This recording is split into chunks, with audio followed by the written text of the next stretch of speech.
Welcome to another Minutes to Win It episode. I'm your host, Kyle LaRoche, here on Radio Tele Normandie. And today we're really excited because we've come a long way with these episodes and we've discussed a great deal of subjects. Today has led us all the way to ethical earning. No scams, no shame. When you think about what we've covered, the whole arc involves permission to earn, incentives and side income, consistency over hustle, turning your idle time into money. And now we come to the guardrails. How to earn without losing your values. So, what I want you to take away is that making extra money should not require tricking people, pretending to be someone you're not, or feeling embarrassed for trying. I know growing up, kids would call you a tryhard. I mean, we still hear that language today, and I didn't really understand it. It's better to be a tryhard than a poser, in my eyes, right? I'd rather be putting in the effort than acting like I know what I'm talking about and I'm selling you dreams. I'm selling you snake oil. I mean, this subject, it touches close to home because I know a guy. Let's call him Andy. I mean, Andy is genuinely, he's told me before, we've had a couple conversations, but he's not a big fan. He genuinely believes that exchange involves some sort of ruse, a gambit, trickery. And while we can't see eye to eye on that, he's his own person.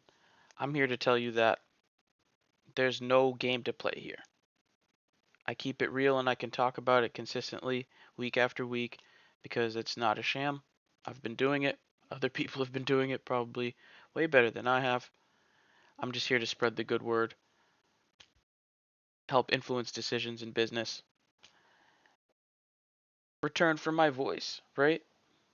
I want things I contribute to actually reward me. That's the way the game has normally been played. But for a long time, businesses have been taking advantage of collecting free information from people. You know, if there's a there's an aphorism or a saying that goes, if there is no product, you are the product. So in this world, yes, in many ways, things do leverage people more than they ought to, but this is a way to leverage back without doing anything wrong. Ethical earning is about making honest choices, keeping your name safe, and building income you can talk about. So from this talk, I want you to be able to separate honest side income from shady behavior, self respect from pride. I mean, keeping your integrity versus embarrassment. This is about discernment and the difference from desperation. To get into it, I mean, people want more money, but to that point, they don't want to look desperate, right? No one likes being made a fool of. No one likes being used. Of course, people have dreams, they have aspirations. We all want results, but people, myself included, nobody wants to feel like they get sold out. They got saddled, hooked, right? They got reeled in. So this isn't just about earning, right? We've covered that for weeks now. This is about how you earn. I think it's important to keep in mind not all money is good money. Some money costs more than it pays. If it damages your peace, reputation, your credibility, honesty, it might not be it. That's for each individual to decide, to each their own, but that's my stance. And when we think about what we've talked about in weeks prior, it's been consistency, leverage, budgeting. I've been honest about debt, growing cash flow, and even turning boredom into income. So before we bring this quarter to an end, it's important to talk about standards. And it's because, like I said before, not all that glitters is gold. So I want to put ethical earning in a plain speak to keep it real. Ethical earning means you get what you're doing. You are honest about what it is. Nobody's being tricked. Like my buddy says, nobody is being pressured unjustly. Nothing unfair.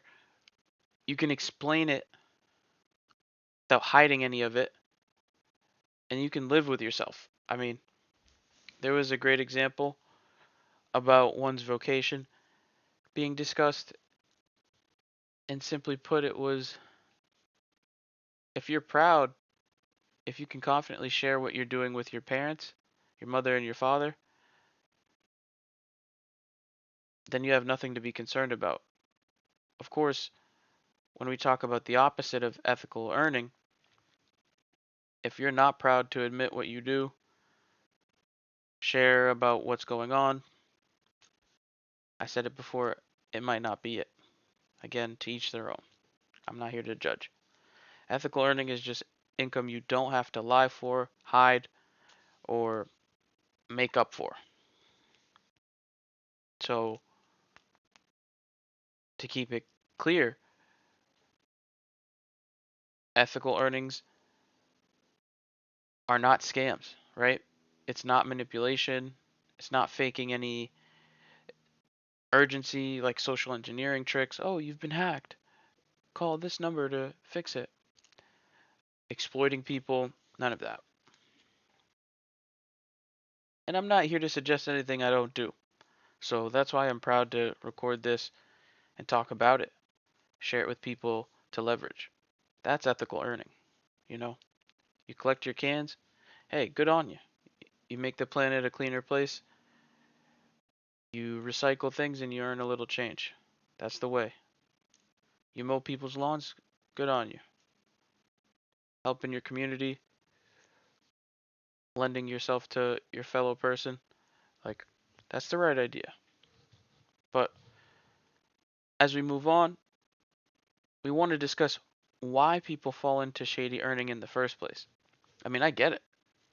A lot of what I described is not glamorous. You know, people will take me seriously and say the can thing isn't sustainable, legitimate. But I mean, I understand, right? I said it before, to each their own. People do questionable things for many reasons. Pressure, bills, you know, people have feelings too. Insecurities, envy, but even just perceptions like being behind,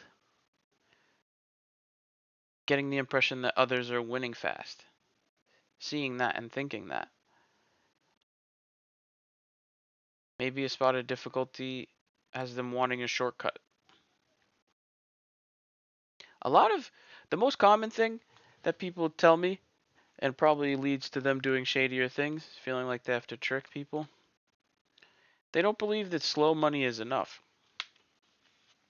Many times I've suggested things to people who, for certain circumstances, are not able to do what they like due to finances, right? I've actually been, well, just to keep it so real with you, I felt sort of cut off, maybe interrupted and declined, which happens when I was just suggesting things for their behalf. So, I mean, I don't know what they do in their time, how they viewed my suggestion, but even then, I wasn't sharing anything that was wrong, but it was slow. And for them, it wasn't enough. So I'd say a lot of unethical earning starts with panic, right? It's not malice. That's Occam's razor, attributing to malice what can be attributed to ignorance. I mean, when people feel like they're late, they feel vulnerable. People are genuinely ashamed of not having money. And so they become easier to seduce with easy money, quick money. And that's what scams feed off of. It's not just greed, but it's people's desperation, right? Their silence, even. No one's going to mention, oh, I just did this thing because I was low on funds. They're going to do it, though, because it feels like a chance. So when we talk about ethical earning today, I may have said the phrase, no scams, no shame. So what I want to get into is that no scams goes beyond just obvious fraud. I mean, it's not just the things you might think. And I'm curious, but I'll say fake checks, fake jobs, which have been on the rise. Indeed applications that are scams via text messages or on postings on the site simply don't lead to anything. But it's not just like fake giveaways. People like to say Ponzi scheme, anytime they encounter something difficult to understand and is unethical. But I think no scams includes some of the following, right? Some of the gray areas, because it's not always so absolute. It can be overselling something with low success, overselling what doesn't work, basically. This is so good for your hair, studies show, and the study is fake, or it's just one study, it's not correlational, doesn't correlate.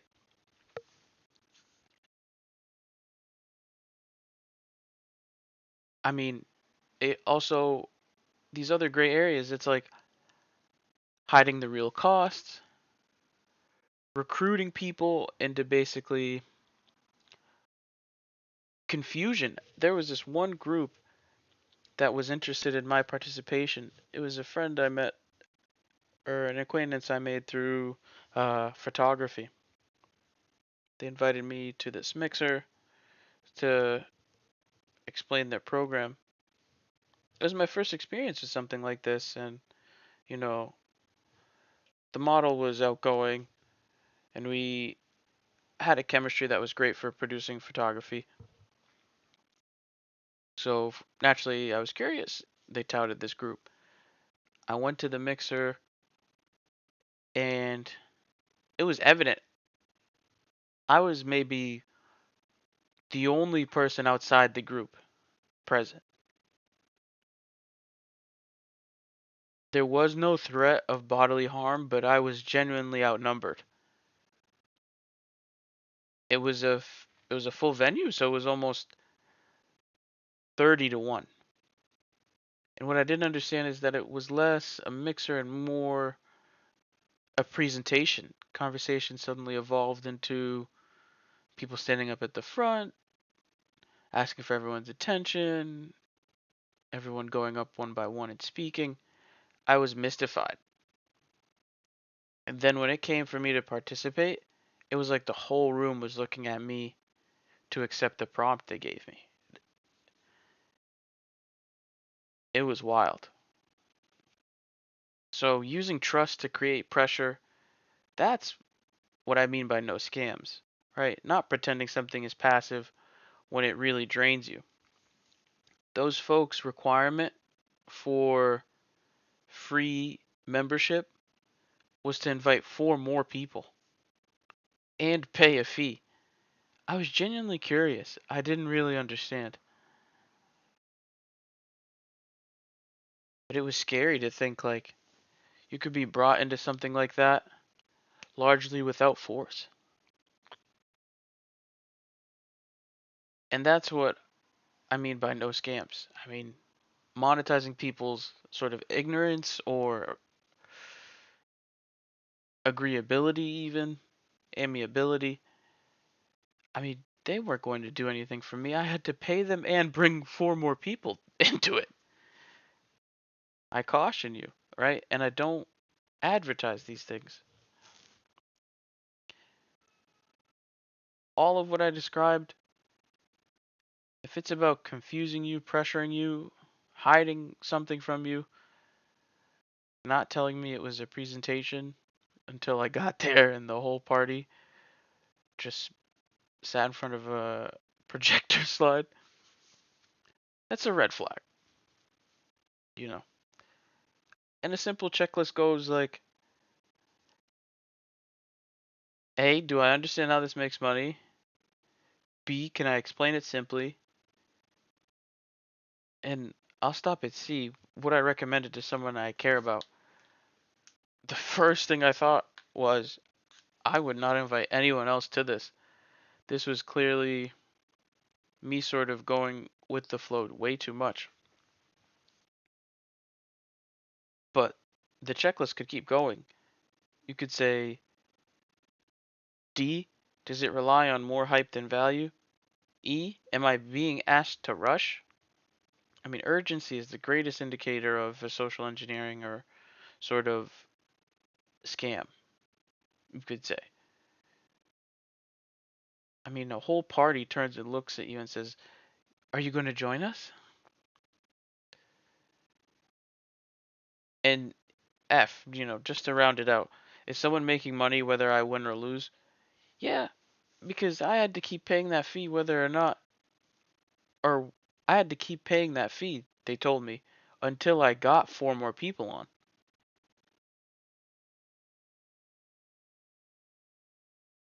What does that even mean? Well, I've explained quite a bit. No scams. That's what it means. We're not doing any of that. Now moving into the no shame part of ethical earning. I'll tell you why earning honestly gets judged too. Because it's not as though everyone just looks down on scams but still participates. It's an interesting dichotomy. People genuinely feel embarrassed about doing surveys, couponing, reselling, referrals. Nothing makes a conversation end faster than saying like, "Oh, I could invite you and then you could sign up. We both get something." Maybe it's a terrible pitch, but the interest in referrals is so, I guess, hmm, it's embarrassed. It's ashamed of, right? People don't, they don't have a pride in it, I guess. Things like promoting affiliate links. But once you have a certain amount of followers, certain amount of attention, that's all you see, right? It's only those folks in the 10K to 100K follower range that can promote things, refer you, right? Your buddy telling you something works is not welcome. It's interesting. But I'm here to tell you there's a difference between shameful money and humble money. And I'll sit here talking about this until I'm blue in the face. Because it ain't much, but it's honest work. And I rather be able to tell my mom, hey, I made a video today about how people can earn doing surveys, earning incentives, and referring people to things. And even if nobody watches it, I know mom will be proud I'm not doing anything wrong, hurting anybody. I'm the son she raised. Simple as that. Some people mock their little money because they only respect, somebody holding a brick of like bands out, I'm talking thousands of dollars like it's a phone to their ear, or they're doing the money spread on their arm. But it's again, it's that unconventionality of life, right? That sort of paradox. People with the big money have the smallest habits, ones you don't keep. It's tough because they adhere to it. That's why. That's in part why they achieve what they can, what they do, because they have these habits that they keep, just small ones. But it does lead to big outcomes. That's the premise of James Clear's whole book, Atomic Habits. There's a Japanese concept around the joy of starting small. There is no shame in starting small. The shame is in pretending small and honest money is beneath you, while chasing a bigger cheat, a bigger scam.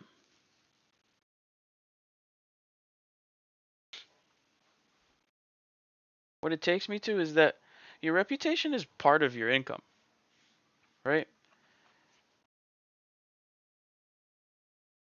It's a famous quote I unfortunately have to paraphrase, but can attribute it to Maya Angelou.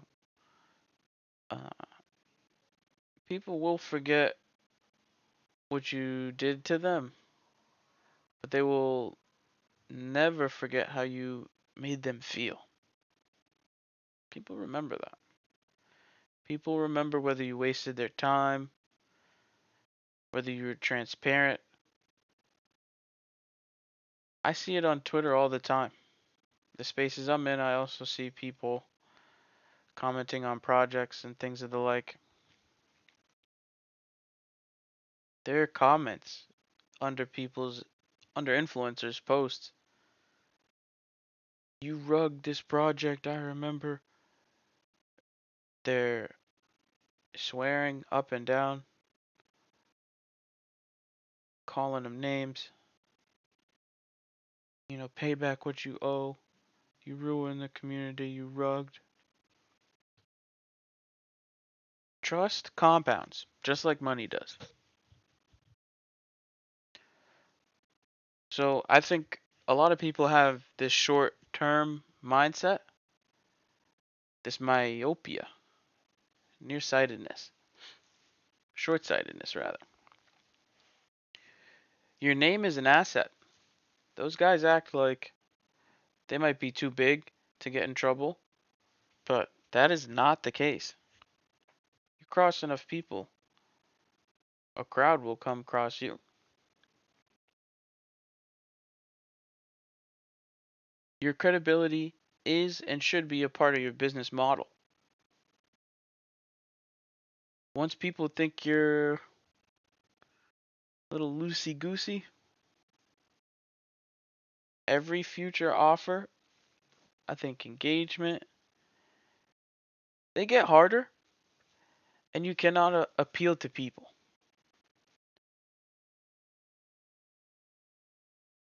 Would you rather have fast money or slow trust? What you choose will define your outcome.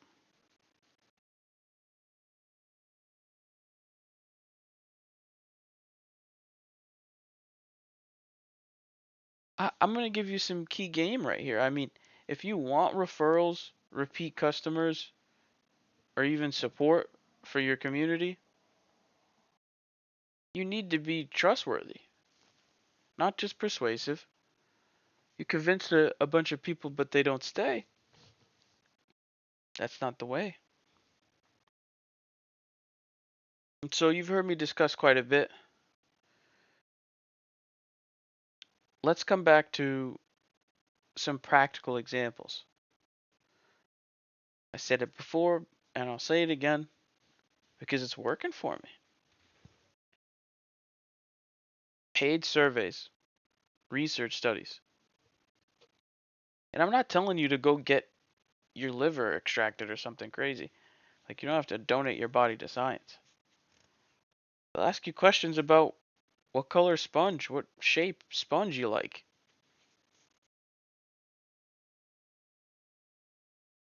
They'll they'll give you the chance for affiliate links. You can invite people to participate and then get a reward. If you do it for products or services, stuff you actually use, that's what an affiliate link is, but affiliate referral, it's all there. I mean, even selling this skill of participating in incentive offering opportunities. I could give a course on this, but I'm telling you it's free because, well, I'm just getting started, you know. Maybe my course will cover more of the advanced techniques to securing these opportunities. But I mean, helping people save time, doing things of use, like when you want to repair your PS4 controller, and people have documented so many ways to open it, get it in there, change what's going wrong, and close it back up. That's ethical stuff. I mean, Caleb Hammer talks to people. He's he's leading the way in this basically financial help industry, creating content too. He's got a whole team. He interviews people in public, budgets with them, is honest with them, delivers therapy in some troubling situations. You can go so far, but he's helping people and he's got no shame. And he contends with some people who like to call out his name and say, "Oh, you're so mean. I see what you do to people in these scenes. You're doing it to me." And he never backs down. Why? Because he's in the right for trying to help and he's clear about what he's trying to accomplish. It's not insults, it's an earnest plea to change their behaviors for themselves. That's why they came. Everyone who came was seeking budget help, is the irony. So it's funny when they accuse him of being rude or having some other motive. Still, when you do reselling fairly, freelance work, you're offering things to your community, but it's transparent. You're telling them you're getting paid to share it. You're sharing something you actually use. I mean, ethical earning, it creates and it exchanges value.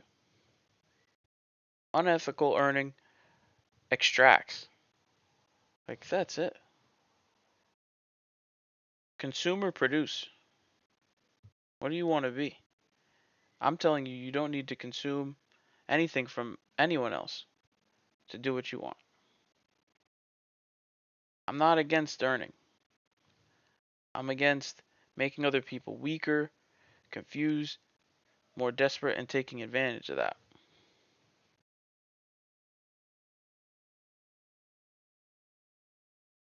I mean, we're going to go over it for the sake of the talk, but here's what you can ask before saying yes to money. Do people ask themselves this? I think they think about it, but to make it clear, is it honest? Is it clear? Is it useful? Sustainable? As I said before, would I be comfortable explaining it in public? But to your mom and dad, man, if you can't tell your mom and dad about it, it's something to think about. Would I want my siblings, another family check? Does this make me better, right? Or worse? Does it complicate rather than solve?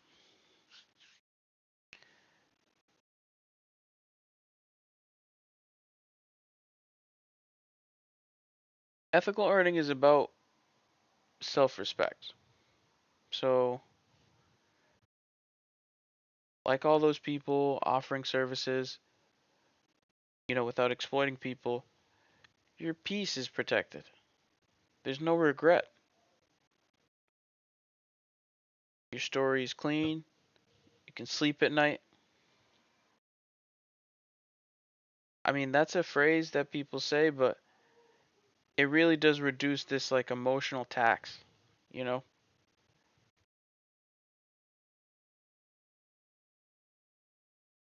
I don't know, some people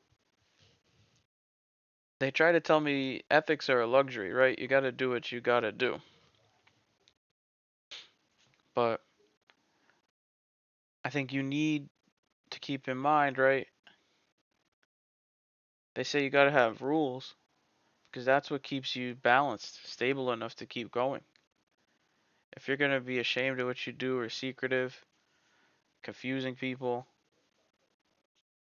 you're going to burn yourself out. I mean, keeping it clean, it's easier to build on. The goal isn't just to get paid. 6 million ways. Choose one, you know?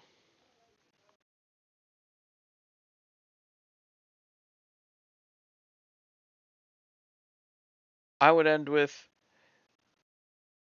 the fact that ethical earning is about building income you can respect. You don't need every opportunity. Not every opportunity needs you, you know? Not every activity is in line with your goals, your identity. Honest may be slower, but it's easier to repeat, explain, and expand. That's the feeling I get after this quarter. You know, what you build should fit your values. And that's why this quarter I've talked about earning, discipline, cash flow, consistency, just overall using your time better.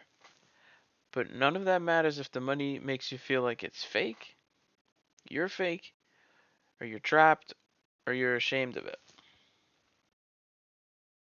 Ethical earning means no scams, no shame.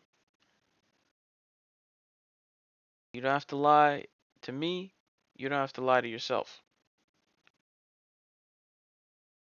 It's building income you can respect.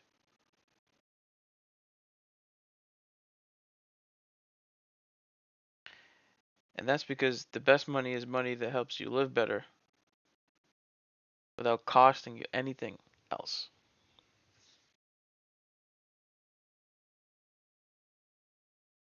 So I've been Kyle LaRoche. These have been Minutes to Win It, and I'll see you next week where we close out quarter one and look back at all the things we've done.